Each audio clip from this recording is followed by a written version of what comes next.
livro.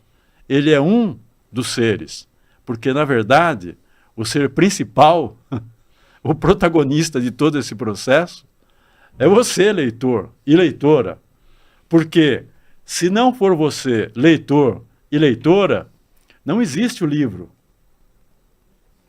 Esse livro, Noia Biluz, a curadora dos cabelos vermelhos, e Um Brinde ao Nada, são escritos para você. Você acha que, sem a perspectiva de um leitor, no final do processo, a gente teria o ânimo ou a inspiração para escrever uma história? Com certeza não. Então, para que haja a folha, é preciso ter a raiz. Mas a raiz, o objetivo dela é chegar à folha, à folhagem. Então, veja, a folhagem, o tronco, a raiz, no caso de uma árvore, claro que eu estou fazendo isso por analogia, é uma metáfora, mas fazem parte do processo. Da mesma forma, voltando ao processo da escrita, publicação, distribuição e leitura, é a mesma coisa. No caso desse último processo, com um diferencial. A principal, vamos dizer, principal participação nesse processo editorial é a leitura, é o leitor. Você pode escrever uma história, mas certamente você não vai escrevê-la se o objetivo fosse deixá-la engavetada. E, no processo de significado, o livro ele só ganha significado na medida em que o leitor se atém a ele, na medida em que ele desperta a atenção do leitor e da leitora, e ele passa a ser leitura. E a leitura passa a criar personagens.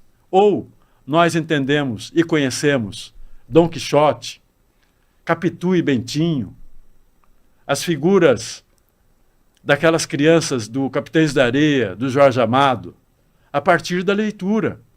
Então, para você ter esse discernimento, a leitura é, eu repito, uma atividade muito refinada nesse aspecto, nesse processo. Porque, só complementando, imagina o refinamento de você selecionar o que você vai ler.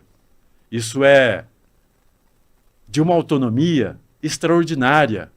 E isso é transformador na medida em que, como resultado, você também vai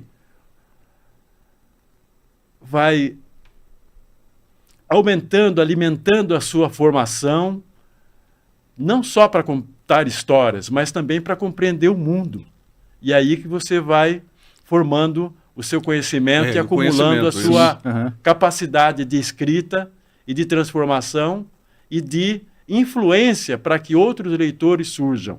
Sim. Enquanto muitas pessoas fazem guerras, nós escrevemos e lemos. E buscamos a paz. E buscamos a paz, essas com pessoas, certeza. Tudo isso em nome da paz. Se as pessoas lessem mais, não ia ter tanta guerra. Né? Não, claro que não. Falar nisso por falar Você acha que, eu repito o que eu falei lá, você acha que o Trump leu algum gibi? Acho que não, hein? Não? E se ele tivesse lido toda a obra de Dostoiévski, você falou na sua performance lá, né? Se ele tivesse lido toda a obra de Dostoiévski, que é cheia de sensibilidade e de transformação humana, com certeza ele não estava fazendo o seu próprio povo sofrer, com certeza não estava fazendo guerras, sim, como com certeza, está agora.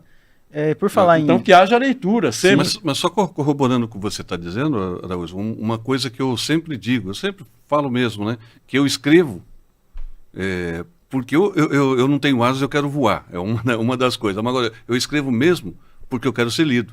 Quer dizer, todo escritor escreve para ser lido. Todo escritor quer ter a honra de ser lido por você, leitor. Nenhum escritor vai ler vai escrever para si mesmo. Até porque nós temos aqui exemplos, são 3 exemplos aqui de coisas que estavam engavetadas.